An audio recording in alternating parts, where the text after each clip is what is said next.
A report earlier this week that provides a breakdown of the economic progress of South Africa as it is heading towards the 20th anniversary of democracy.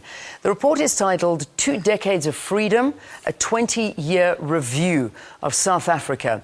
Issues such as unemployment, tax revenues and foreign investments have been highlighted in this report. Joining us now is the Treasurer General of the ANC, Dr. Zweli Mkhize, and he's going to tell us more about the discussed matters from this particular report. So good to have you. Welcome to Morning Live. Morning, Leanne, and all the viewers. Good. Right. What was your overall review, the ruling party? How did you view this report from Goldman Sachs? We actually appreciated the report, and we believe that it's a very balanced, independent and unbiased view of South Africa's progress. And I think it's important for us to understand it as a factual basis on which we should understand what has happened over the 20 years. It has given us, all the achievements, and also pointed out all the challenges. But I think the overall picture is that of a very positive, developments in terms of the management of the economy of South Africa. If you look at how the economy has grown continuously, although at a lower rate, but it has continuously grown. It has created 4 million jobs. It has also doubled the GDP, 2.5 times in fact, and it has also created,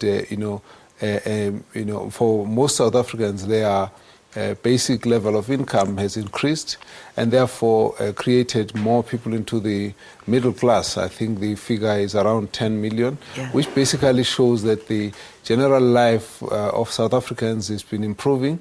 And of course, even the level of performance of our private sector has also shown to be very good and competitive. If you invest in Johannesburg Stock Exchange now, you probably get better yields than you would get in London Stock Exchange. All of this has been good, and also the fact that during the recession, South Africa's economy stayed on and kept on a positive, growth trajectory, and yet in some of the countries, it's really been quite terrible. And it has also shown how, relative to the various countries, South Africa has performed. If you look at the contribution from the Eurozone has been declining, but also trading with China has counterbalanced that, making South Africa relatively a very stable economy. Right. So all in all, I think that it has given us a positive picture.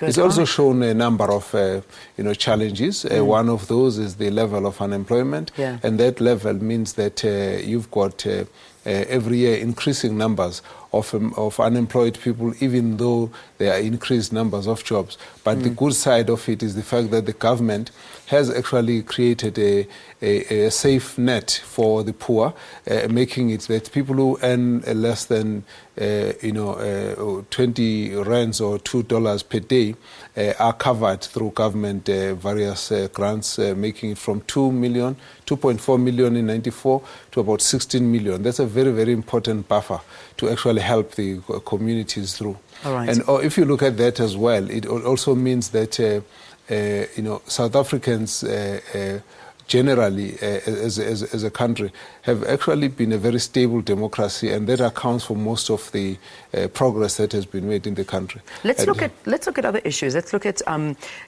according to the report, and we'll have a look at a breakdown of some of the figures. 85% of black South Africans still remain poor, while 87% of whites remain middle to upper class. Yes. The inequality status in South Africa obviously is still existing. It's actually a serious challenge, and that challenge is largely because a large number of black people are unemployed, especially the young people.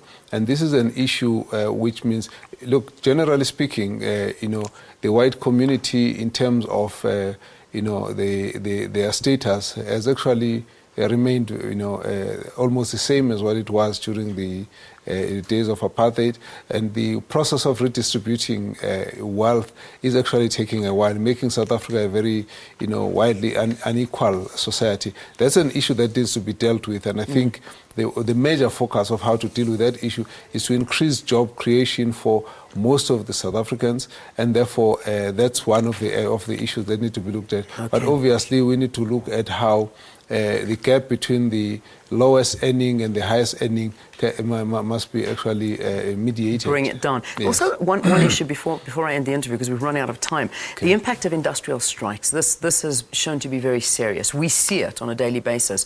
Are you concerned? Yeah, I think we would all be concerned about the impact of, violent industrial strikes. Our wish would be that the bargaining process should be swift. It should result in resolution of the conflict, and that there should be no violence, and that it should be something that is a normal part of of our labor relations process, but in the process it need not be as violent and protracted, and I think that's what we need to do. Government of late in the mining industry has stepped in to try and assist so that the discussions must be completed quickly, but also that there must be no violence. And I think that's really what South Africans must focus on. But the National Development Plan is a big issue in terms of how that's going to help to ensure the more job creation, more infrastructure delivery, and more service delivery. That for us is what's going to change the game for South Africa. All right, Dr. Mkhize, thank you so much for talking to us and giving us the ruling party's perspective of the Goldman Sachs report that was released, showing the 20 years, well, next year, celebrating 20 years of democracy here in South Africa and how far we've come in terms of a country. The Treasurer General of the ANC, thanks for being our guest. Thank you very much. Right.